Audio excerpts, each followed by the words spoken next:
আমার ভাই মূল্য কেন? বিচার চাই, বিচার চাই, জবাব চাই, জবাব চাই। আমার ভাই মরল। We want Justice, we want justice, we want justice. একজন সাংবাদিক ভাই ফোন দিছিল, আমি তো চিনি না, উনি আমি সাংবাদিক, মুসলিম মতো কি বিচার চাও নাকি মীমাংসা করতেছ? আমি বলতেছি আমি মীমাংসা গর্ব না, আমি মুসলিম মতো, উনির বিচার চাই, আমার উনির বিচার চাই, আমি মুসলিম মতো আমি আমার ছেলে, আমি খুব কষ্ট করি, উনি দিছে, আমার ছেলের কোনো দোষ নেই, আমার ছেলে গেছে এক পাশের থেকে, এক সাইড থেকে, উনি পিছন থেকে যে একবার দুইবার চাপা দিছে আমার ছেলেরে। আমি এগুলো সহ্য করতে পারি না, আমার বুক কাবের, আমি সহ্য করতে পারি না এগুলো। মানে আর বিচার গান সুস্থভাবে বিচার গান দিবেন, আর জীবন নান একটু আর দুনিয়াতে বিদালি হয়ে গিয়ে আর পর জীবন নান আর ফিরিয়ে না ভাইম ইয়ান আর ওনারা উস্তিন মতো বিচার গান চাই ওনারা আছে। মামলা আমি করছি যে আমাকে কেউ প্রেশার দেয় নাই, কিন্তু পুলিশও বলছে যে আপনাকে কেউ প্রেশার দেয় আমাকে বলবেন। হ্যাঁ, আমাকে কেউ প্রেশার দেয় নাই, কিন্তু আমার বাইক অবস্থান হলো আমার বাগিনা, আমার বাগিনার বিচার চাই এবং হত্যার ফাঁসি চাই। সর্বোচ্চ যে অন্যায় করছে, যে অন্যায়টা করছে, এটা যে সর্বোচ্চ আইন আছে সেই সর্বোচ্চ আইনের বিচারটা যেন হয়। যারা পথ চলে দিচ্ছে তাদের জন্য আইনের আওতায় আনা হয়। একজন গার্ডিয়ান তার সন্তানকে মানে একটা ওয়েপন হাতে তুলে দিচ্ছে, সেই ওয়েপনের কোনো লাইসেন্স নাই, এবং আরেকজন ছেলে 2 চাকার একটা নিরাপদ বাহন নিয়ে চট্টগ্রামের মতো এরকম একটা এলাকায় সে স্বাচ্ছন্দ্যে এবং নিরাপত্তার সহিত রাস্তা পার হচ্ছে, তাকে মেরে একদম পিষে কুরবানির পশু যেমন জবাই করলে রক্ত ছিটে যায় সেভাবে কিন্তু রক্তাক্ত হয়ে গেছে। এই আশকরাগুলো কোত্থেকে পায়? আজকে যদি এর বিচার না হয়, বিচারহীনতার সংস্কৃতি যদি চট্টগ্রাম থেকে উঠে আসে, তাহলে কিন্তু এই অপরাধীরা পার পেয়ে যাবে। এবং আমার একটা দাবি থাকবে যে এই হত্যাকাণ্ডের সুস্পষ্ট প্রমাণ আছে, পুলিশ গ্রেফতার করেছে গাড়ি সহ, এবং অন স্পট যাকে হত্যা করা সে অন স্পট মারা গিয়েছে এখানে, এবং এখানে সাক্ষী অগণিত। এখানে আইনের মারপ্যাচ থেকে যদি সে বেঁচে যায় তাহলে কিন্তু চট্টগ্রাম হেরে যাবে। আসলে এটা খুবই মর্মান্তিক একটা বিষয়। এগুলো হওয়ার অনেকগুলো কারণ আছে। আসলে অভিভাবক থেকে যদি আশকারা না পায় তাহলে এই কিশোর অপরাধগুলো হয় না। এখানে আমাদের অভিভাবকদের অনেক দায়, এটা অভিভাবকদের আসলে দায়িত্ব নিতে হবে।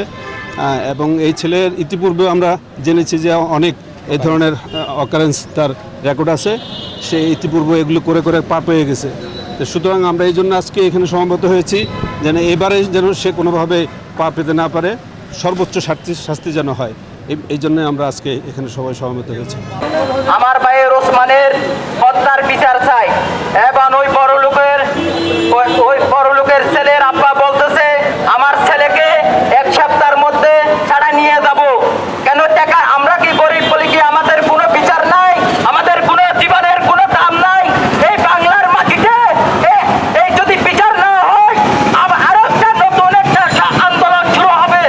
যে ছোটবেলায় যখন আমরা কান্না করতাম তখন আমার মা বাবারা আমাদেরকে খেলনা কিনে দিত আর বলতো বাবা তুমি এটা খেলো, এটা চালাও, এটা তুমি চালালে এরকম করতে পারবা। তার এটা অভাবের ছেলেরা তারা খেলনা কিনে দিতে বলে তারা যদি কার দেয়, আর সেই কার দিয়ে আজকে একটা ইয়াং ছেলেকে এরকম রাস্তায় পিষে মেরে ফেলছে, এমন ভাবে রক্তগুলো পড়ছে মনে হচ্ছে যে গরু জবাই দিচ্ছে। এটা আমরা কোনোভাবেই মেনে নিতে পারতেছি না। আর বাংলাদেশে এরকম একটা হত্যাকাণ্ড হয়ে গেছে, অথচ বাংলার কোনো প্রান্তে এর কোনো বিচারের কোনো বহির্ভূত হচ্ছে না। আমরা ওসমান হত্যার অবশ্যই বিচার চাই। আজকে একটা ব্রাঞ্চ গেছে, কালকে আরেকটা ব্রাঞ্চ যাবে। আইনের কি চোখ পড়তেছে আমাদের দিকে? আমরা সাইকেলিস্ট, আমরা 2 চাকা চালাই, না দেশের গাই না দশের গাই। আমরা নিজের ইনকাম করি, নিজের টাকা দিয়ে নিজের ভ্রমণ করি। আজকে একটা ছেলের বাঁচাইছে, সাইকেল নিয়ে রাস্তায় বের হয়েছে, সে কি নিরাপদ সড়কে চলতে পারবে না? তার কি নিরাপদ সড়কে চলার কোনো অধিকার নাই? চট্টগ্রামে হালি শহরে যে দুর্ঘটনা ঘটেছে, আসলে এটি একটি দুর্ঘটনা নয়, এটি একটি হত্যা। এটি একটি নাম হচ্ছে সড়ক হত্যা। কারণ আমরা দেখেছিলাম যে যেই ছেলেটি উসমানকে মেরেছিল, গাড়ি দিয়ে মেরেছিল, সেই ছেলেটি ছিল নেশাগ্রস্ত, এবং এই ছেলেটির আরও অনেক এলিগেশন আছে আমাদের কাছে। আমরা আগেও দেখেছিলাম যে এই ছেলেটি আরও বেশ কয়েকবার অ্যাক্সিডেন্ট করেছিল, প্লাস ছেলেটির লাইসেন্স নাই, ফিটনেস নাই। এই ছেলে কেমনে রাস্তায় গাড়ি চালায়? এই মা বাবা সতর্কতার কারণে কিন্তু এই ছেলেটি রাস্তায় গাড়ি নিয়ে বের হতে পেরেছে। ওই যেদিন দুর্ঘটনাটা ঘটে আমরা সেখানে স্পটে ছিলাম, তখন আমরা দেখতে পেলাম যে মানে তার বাবা হুমকি দিচ্ছিল যে আমি টাকা দিয়ে আমার ছেলেকে বের করে আনবো। তো আমরা রাষ্ট্রের কাছে একটাই অনুরোধ করব যে আপনারা টাকার বিনিময়ে প্রশাসনকে বিক্রি করবেন না। আমরা এর সুষ্ঠু বিচার চাই এবং নিহতের পরিবারকে আশা করি সরকার একটি ক্ষতিপূরণ দিবে। আমরা জানি যে এই ক্ষতিপূরণ দিয়ে তার ছেলের জীবন ফিরে আসবে না, কিন্তু যাতে তার ছেলের যে এই আমরা শুনেছি যে মানে এই ছেলেটাই কিন্তু তার পরিবার চালাচ্ছে, তো তার পরিবারের দেখভালের যে বিষয়টা এটা আশা করে রাষ্ট্র নিশ্চিত করবে।